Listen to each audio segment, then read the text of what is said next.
Hi, my name is Hadi Lisha, interventional cardiovascular specialist, recording the first episode of the Peripheral series on June 12th, 2021.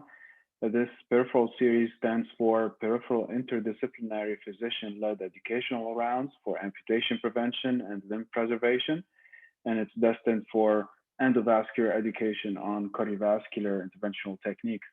The first episode deals with below-the-knee chronic total occlusion crossing through a complex case that I performed a couple of years ago. This case is right lower extremity critical limb ischemia with a non-healing arterial ulcer with prior necrosis of the tip of the right first toe and duplex arterial ultrasound showing evidence of obstructive iliac inflow disease and infrapopliteal disease. This was the ulcer involved, which is perfused by the dorsal metatarsal branches of the dorsalis pedis artery, but also sometimes from the medial plantar branches of the posterior tibial artery. It's a kind of a combined angiosome, the DP and PT. Question number one is, what access site would you adopt for this case?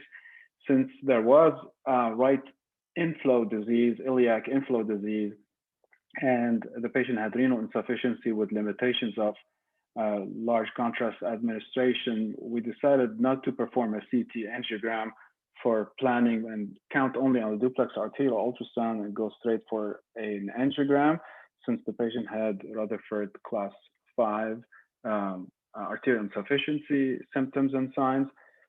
So a retrograde left common femoral artery access was adopted with an up and over technique, even though the large majority of these cases are actually accessed from an antegrade right common femoral or antegrade right superficial femoral artery access for multiple reasons. But we knew that there are limitations to the up and over approach, especially with the distance that is required for distal infrapopliteal interventions, the lack of torque transmission, the diminution of the vector of force for crossing proximal caps, but in this case, the iliac inflow disease was a limitation. But we were pleasantly surprised that the duplex ultrasound was falsely positive. The delayed waveforms were artifactual in the right common femoral artery and right external iliac artery, and the right femoral popliteal segments were also relatively free of obstructive disease.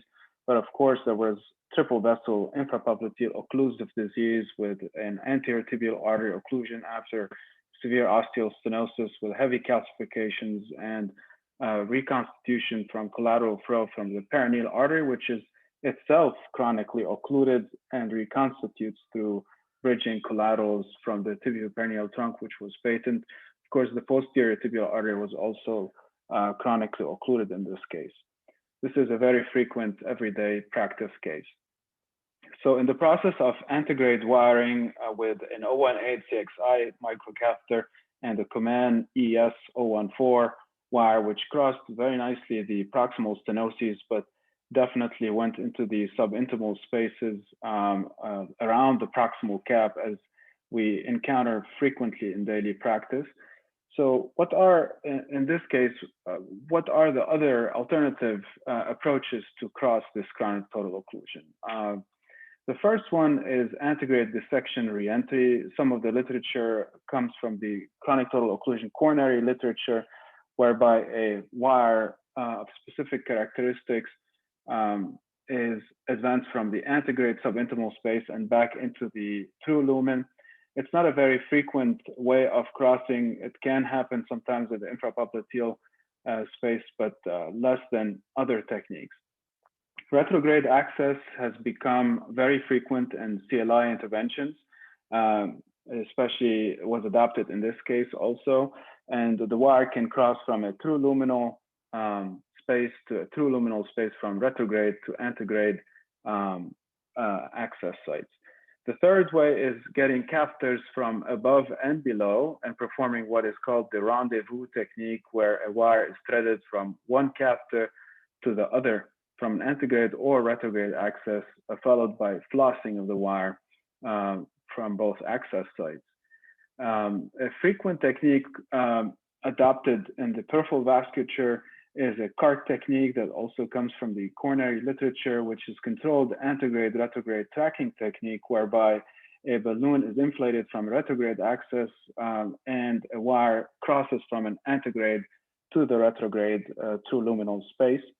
And a method that's even more frequent is the reverse CART technique, where there's less advancement of gear from a retrograde approach, only a microcatheter and wire, but the antegrade axis allows for advancement of a balloon, which is inflated, and then the wire from a retrograde axis crosses into the true luminal antegrade space while the balloon is being deflated. And finally, if these methods fail, the advancement of balloons from an antegrade and retrograde axis sites into contiguous subintimal spaces and getting the wire to cross from one space to another while the balloons are being deflated is another way to back up the crossing strategy. Question number 3 is, would you go with a sheath or bareback from the dorsalis pedis artery since retrograde access was decided in this case? Well, it depends. Obviously, operator experience is very important in these kinds of cases, but there are pros and cons to every approach. Going bareback minimizes the arteriotomy access site, but allows for advancement of the wire and the microcatheter from retrograde axis into the antegrade space. Then the advantage is pulling the equipment out without any major bleeding or arterial access complications. The downside of this is that if there's a lot of expected back and forth and manipulation of the equipment, there's a significant spasm that happens at the access site despite vasodilator administration, plus the force of crossing is less important than if you have a sheath in. Placing a sheath allows for retrograde gear equipment and even treatment of the occlusion from a retrograde access if the anatomy dictates that, but the downside is it is a larger arteriotomy site, which is predisposed for a little bit more bleeding, pseudoaneurysm, arterial occlusion, and dissection. The frequency of these are relatively low in good hands, but it is possible and becoming more frequent with more advanced CLI interventions. In this case, retrograde wiring was performed with an 014 CXI microcatheter and a Gladius 014 wire, which could not cross into the true luminal space. So we used the reverse CART technique, where you can see here a balloon inflated from an antegrade approach into the subintimal space allows the retrograde Gladius wire to cross from true lumen to true lumen.